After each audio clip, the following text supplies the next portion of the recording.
What if the stories you've been told your entire life, the heroic tales, the official accounts, the classroom lessons were only part of the truth? Not a lie, not exactly, but a carefully edited version of reality. A script designed to keep your eyes forward, your questions quiet, and your faith intact. What if the very institution meant to protect you had rewritten history from behind a veil of classified files and covert missions? What if you've been living in a curated illusion? The Central Intelligence Agency, just 3 letters, but behind them exists a sprawling web of deception, manipulation, and unchecked power.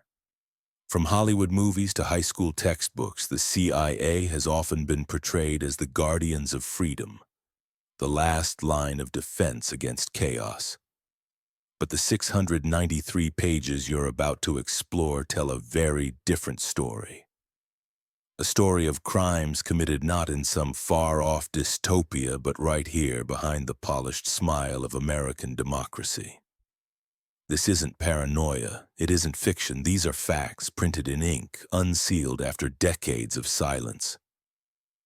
Torture programs, drug experiments, election interference, political assassinations, lies told to Congress, lies told to you.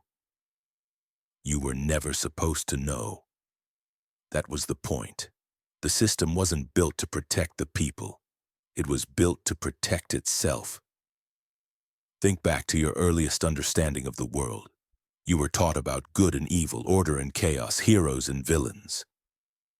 The narrative was clear. The U.S. wore the white hat. But even as a child, you may have felt that something didn't fully align. Maybe it was a war that made no sense. A leader who was killed before his time. A country that spoke of liberty while funding dictatorships abroad. Those were the cracks. And the deeper you looked, the wider they spread. You've been trained to ignore them. From your earliest education, you were conditioned to believe in structure, logic, and authority. You were taught to revere institutions, to trust official statements, to dismiss anomalies as conspiracy. You were rewarded for staying within the lines. But if you ever stepped outside, if you asked why the CIA was operating in Guatemala in 1954, or why LSD was secretly given to Americans without consent, you were told it was all in your head. Just imagination. Just coincidence. But deep down, you knew it wasn't. Because reality speaks. And sometimes it screams. Among the 693 declassified pages lie fragments of a darker American story. In one report, there are documented attempts to drug and control human beings, mind control experiments under a program known as MK Ultra, where citizens were unknowingly dosed with hallucinogens, psychologically broken, and left shattered. In another section, we see how the agency trained and supported foreign death squads, backed military coups, and installed brutal regimes across Latin America, Asia, and the Middle East. These weren't accidents, they were strategies, and they were signed off by men in suits who called it defense or containment, but never what it truly was: manipulation, domination, and erasure. When John F. Kennedy warned against the dangers of secrecy, he wasn't speaking abstractly. He was talking about the agency that within years would become a shadow government of its own, operating without oversight, without accountability, and sometimes even without the president's full knowledge. He was talking about an organization that believed it could reshape the world from behind the curtain, and sometimes eliminate those who refused to play along. It wasn't just foreign soil that suffered. Operation Chaos, a domestic spying program, targeted American citizens, activists, journalists, students. The CIA infiltrated protests, wiretapped homes, smeared reputations, all under the guise of national security. But what they feared most wasn't terrorism. It was resistance, independent thought, the idea that the American people might begin to question their own government. And now those questions are rising again. You've seen it. Numbers that repeat, patterns you can't ignore, events that seem too perfectly timed to be coincidence. A whistleblower dies just before testifying. A war starts just as peace begins to gain momentum. Leaders rise and fall in sequences that feel orchestrated. These aren't always random. The more you look, the more you begin to see the outline of a larger design. But still, the system tells you not to look. Just trust. Just obey. Watch your shows, pay your taxes, vote every few years, and believe it all still matters. But what if the choices you're given are illusions? What if the freedom you celebrate has been fenced in by quiet decisions made in blacked-out rooms, by people whose names you will never know? You were never taught to see the machine because the machine trained the teachers. School didn't teach you about MK Ultra. You didn't read about Operation Mockingbird, the CIA's infiltration of media outlets in your civics class. You didn't learn that the CIA smuggled drugs to fund secret wars, or that they tortured prisoners in secret black sites from Thailand to Poland.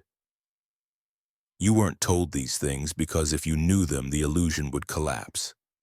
And once the illusion breaks, control becomes impossible. The truth is not hidden. It's buried in plain sight, hidden beneath phrases like classified or redacted or in the interest of national security. But more than that, it's hidden behind your own programming. The idea that these things couldn't be true because they shouldn't be true. That cognitive dissonance is the final firewall. Once it drops, you see everything differently. Synchronicity is real. And right now, the fact that you're hearing this, reading this, feeling this, might be the signal you've been waiting for. Because this moment, this information, this message, it found you for a reason. The CIA doesn't want you to read the 693 pages, not because they contain secrets anymore, they're public now, but because they contain patterns. They reveal how the game has always been played. And if you see the game, you can stop playing it blindly.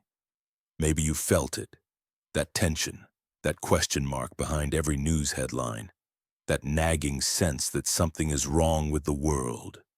But no one is saying it. You are not crazy. You are waking up. And the deeper you dig, the clearer it becomes. The CIA is not a protector of democracy. It is a protector of empire. It doesn't defend the people. It defends the power structures that benefit from the people remaining silent. This video is not about convincing you. It's about reminding you of what you've already suspected.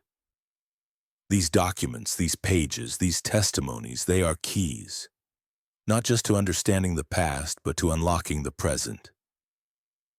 And once you see what has been hidden, you will never unsee it. They say truth is stranger than fiction, but they never said truth would also be more horrifying.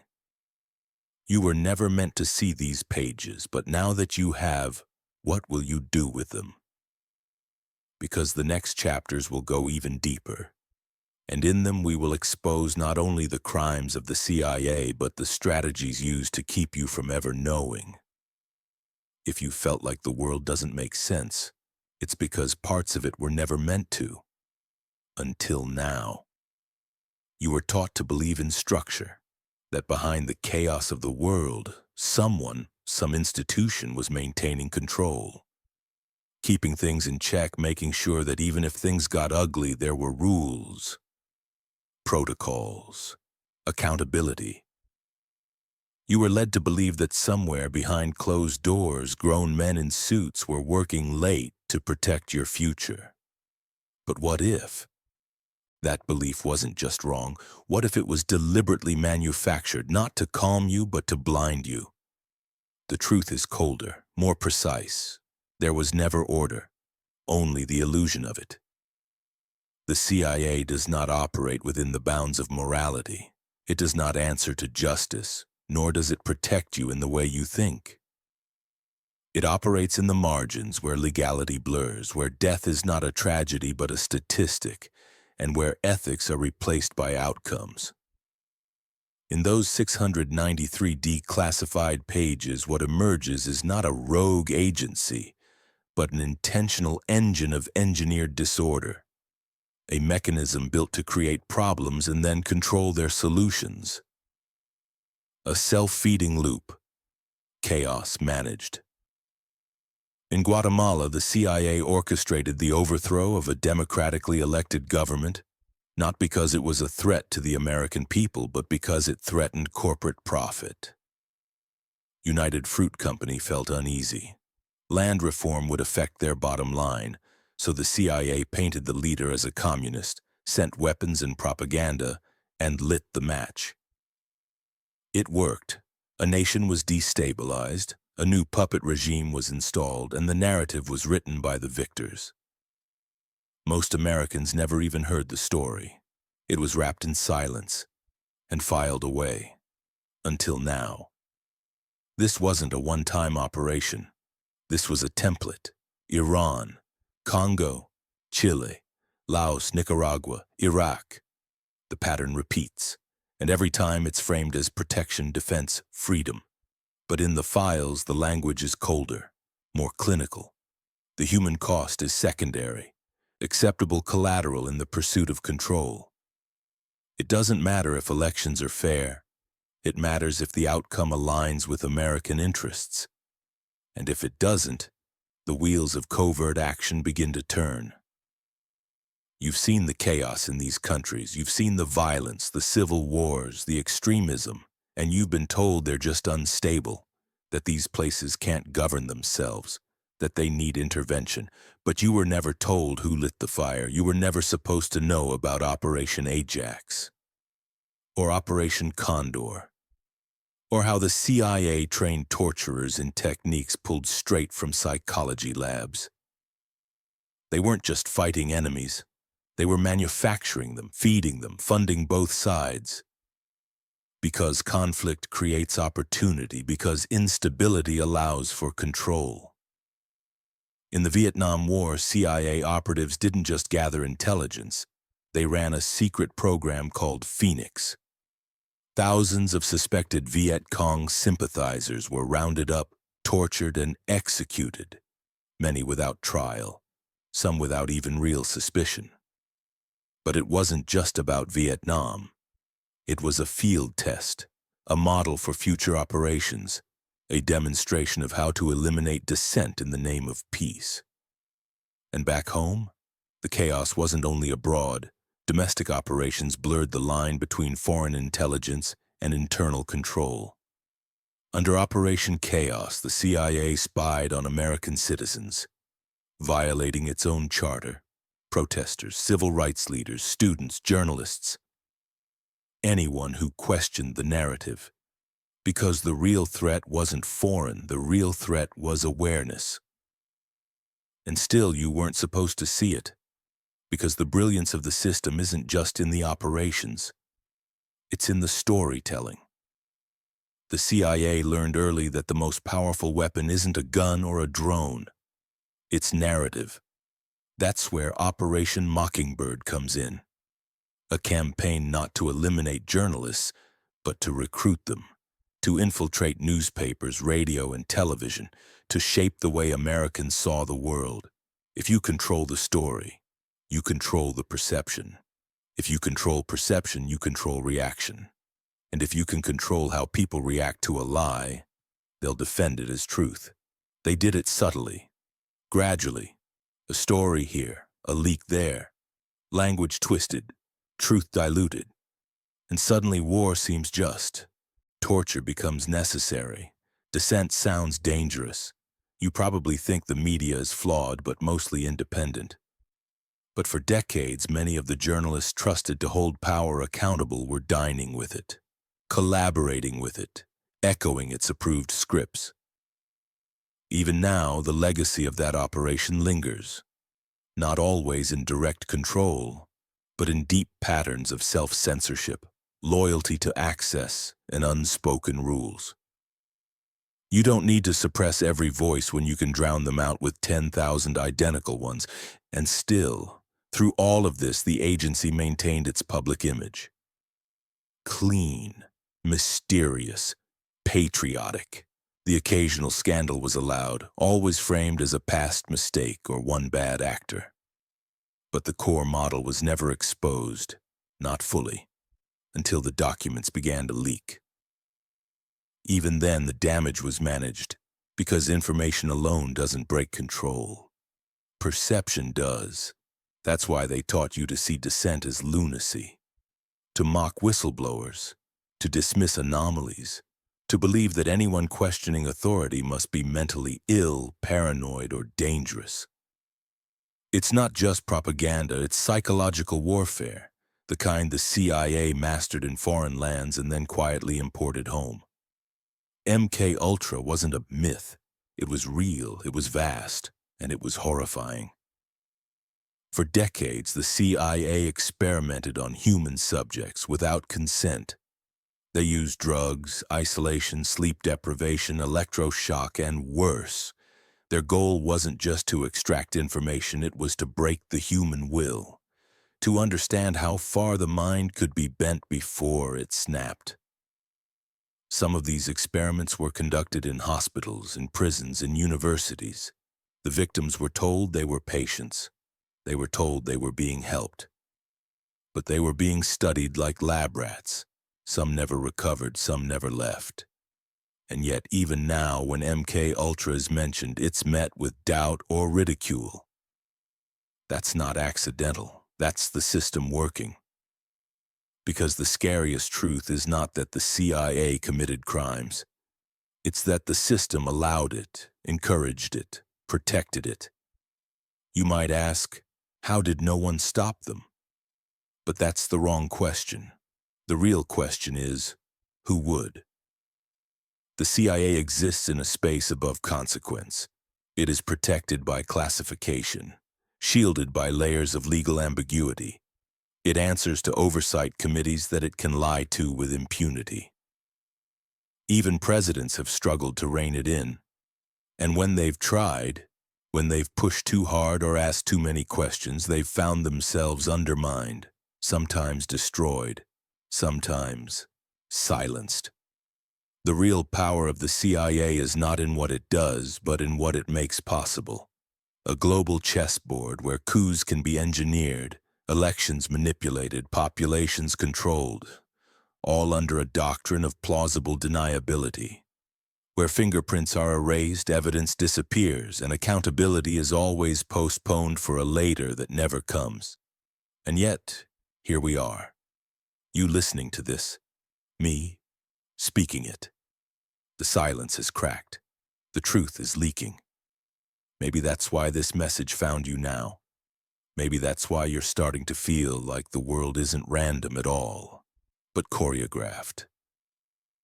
Maybe you've begun to notice how often crises emerge just in time to justify new powers. How often enemies shift like shadows. How the war on terror never ends. How surveillance only expands. How fear is weaponized and compliance is bought with comfort. This is not chaos, this is designed instability. And the CIA isn't malfunctioning, it's fulfilling its purpose. You don't have to believe every detail in the 693 pages, but you do have to ask yourself, how many lies does it take before you stop giving the benefit of the doubt? How many accidents have to pile up before you admit the pattern is deliberate? The idea that evil wears a villain's face is comforting, but real. Power doesn't advertise itself, it doesn't threaten, it manipulates, it wears a suit, it speaks calmly, it smiles on camera. And then it signs off on actions that reshape nations and destroy lives. The only way to win against such power is to see it, clearly, without the filters, without the propaganda. That's what this series is about, not fear but awareness. Because what happens in the shadows doesn't stay there forever, and once enough of us begin to see, really see, then the illusion starts to collapse. Not with violence, but with clarity, with refusal, with disobedience, with truth. That's the real threat to the CIA, not a leak, not a scandal, not even a trial, but you, awake, informed, unafraid, We've barely scratched the surface. In the next chapter, we'll dive into the psychological tools the CIA uses to shape not just governments, but minds. How mass manipulation became their most powerful weapon, and why you're not as immune to it as you think. This isn't history, it's now, and the war for your perception has already begun. What if the most dangerous battlefield isn't out there, but in here? What if the most advanced weapon the CIA ever built wasn't a drone or a bomb or a gun, but a mirror? A mirror held up to your own mind, a tool that lets them see how you think, how you react, how you break, and most importantly, how to stop you from ever realizing you're under attack. Because that's the trick, isn't it? You can't fight back against what you don't even know is happening. And for decades, that's been the CIA's greatest strength. Not secrecy, but invisibility. The ability to manipulate the world without leaving fingerprints. To infiltrate not just governments, but thought. To infect belief. To hijack perception. You think you're immune? You're not. None of us are. Let's start with the basics. How do you control a population without them knowing they're being controlled? You don't take away freedom directly. You just redefine it. You tell people they're free while quietly fencing in their options. You flood them with so many choices, so much noise, that they stop asking if any of it really matters. That's not theory, that's doctrine. It's laid out in hundreds of CIA memos and manuals. Some declassified, some leaked. Some never meant to be seen by anyone outside the cold fluorescent light of a windowless basement. They talk about behavioral modification, perception management, information warfare. And most of it isn't about controlling enemies abroad. It's about managing minds, here. Because once you realize how easy it is to shape someone's reality, you stop worrying about physical force. You don't need tanks in the streets when you can program the streets into someone's head. MK Ultra wasn't just a dark science experiment, it was a doorway. A signal flare from the 1950s and 60s that revealed exactly how far the CIA was willing to go. Not just to learn what the human mind could endure, but to see what it could become. They tested drugs, LSD, mescaline, barbiturates, amphetamines, not to heal, but to manipulate. Not to cure mental illness, but to induce it. They wanted control, they wanted obedience. They wanted to break people down and rebuild them into tools. Soldiers without will, assets without memory, killers without conscience. It sounds like science fiction, but it's not. In Canada, they wiped minds clean, literally. They called it de-patterning. A process of destroying a patient's personality with repeated electroshock, drug-induced sleep, and psychological torture. These weren't enemies of the state. They were housewives, students, everyday people who went to the hospital for help and left as husks. And yes, this happened. You can read the testimony. You can read the lawsuits. You can hear the voices of the survivors. The files don't lie. And here's the scariest part. They didn't stop. The names changed. The programs rebranded. MK Ultra became MK Search, then QK Hilltop, then something else.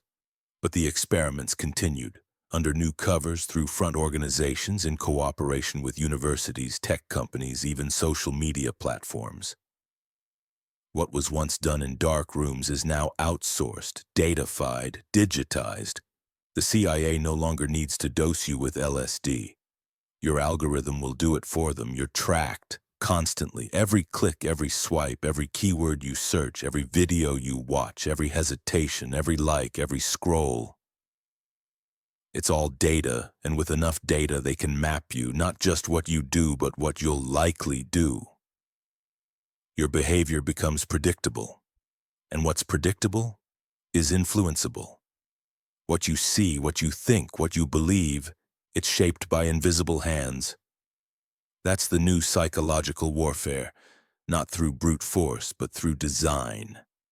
Content design, interface design, Narrative design. News cycles aren't just chaotic by accident. They're constructed, engineered to confuse, to fatigue, to overwhelm. Because a tired mind doesn't resist. It submits. It accepts. And the CIA has long known that chaos is not the enemy, it's the tool. Look around. Every scandal is followed by a bigger scandal. Every truth that gets exposed is buried under 5 new distractions. Information has become so abundant that truth becomes impossible to filter. That's not freedom of speech. That's drowning. And while you drown, they act. Silently. Precisely. Disinformation is no longer about lying. It's about flooding. Saturating the field until no one knows what to believe. That's how control is maintained, not by creating belief but by erasing certainty. If nothing feels true, then everything becomes permissible. You stop looking for meaning. You stop asking questions. You focus on survival. That's not a glitch in the system. That is the system. Operation Mockingbird showed this decades ago. The CIA placed assets in major media organizations not to invent stories but to frame them, to shift tone, to emphasize one event and bury another. And once the tone is set, once the framing is in place, the public fills in the rest.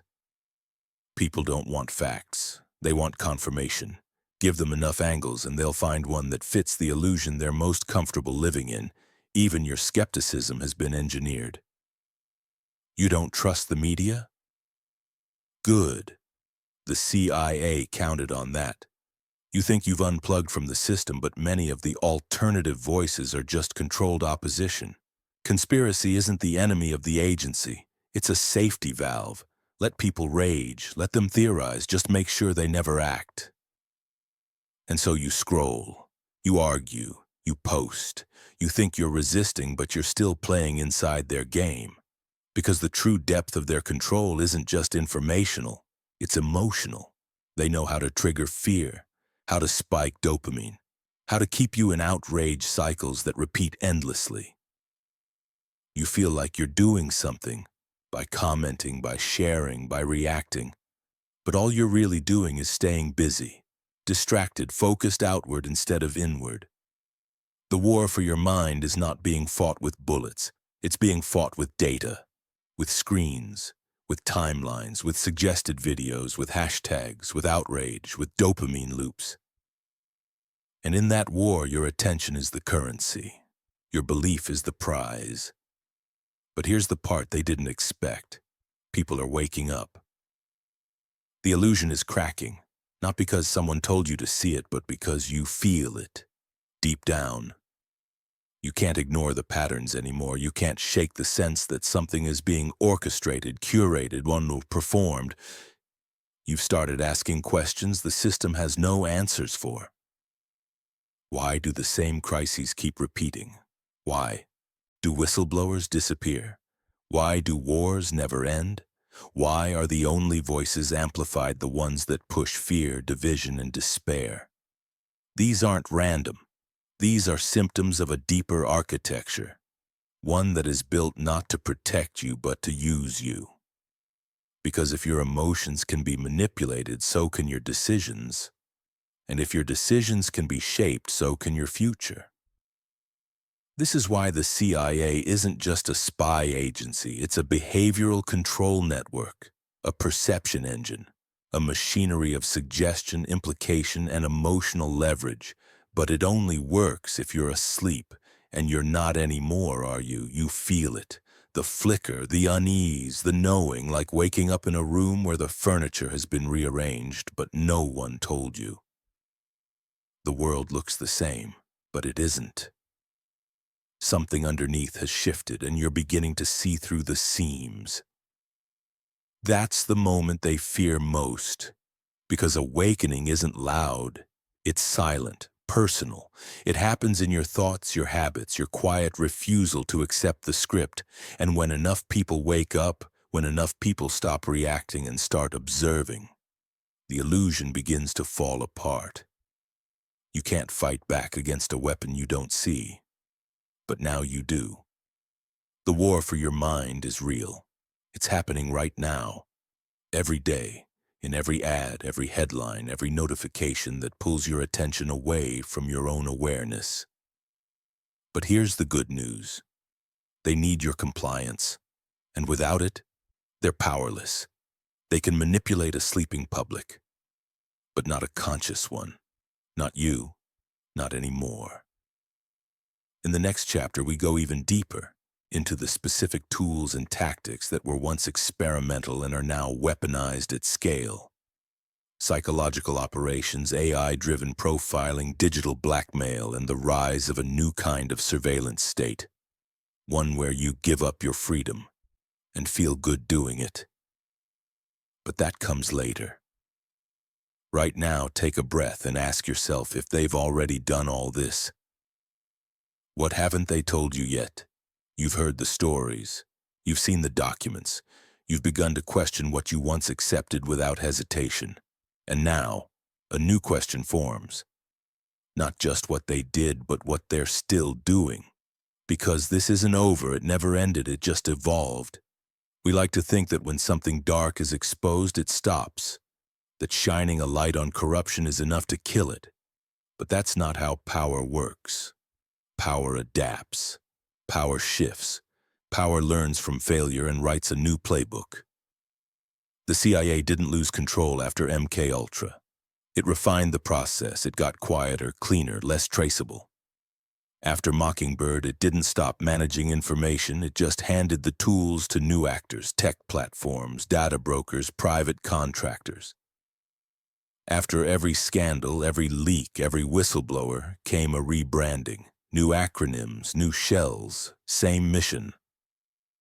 What you've been watching for the last 70 years is not just a series of crimes, it's a slow-motion coup. Not a coup against a government, against reality itself. Because reality to them is malleable, flexible, programmable. It doesn't matter what actually happened, only what people believe happened. Only what gets repeated, shared, taught. They don't need to bury bodies, they bury narratives.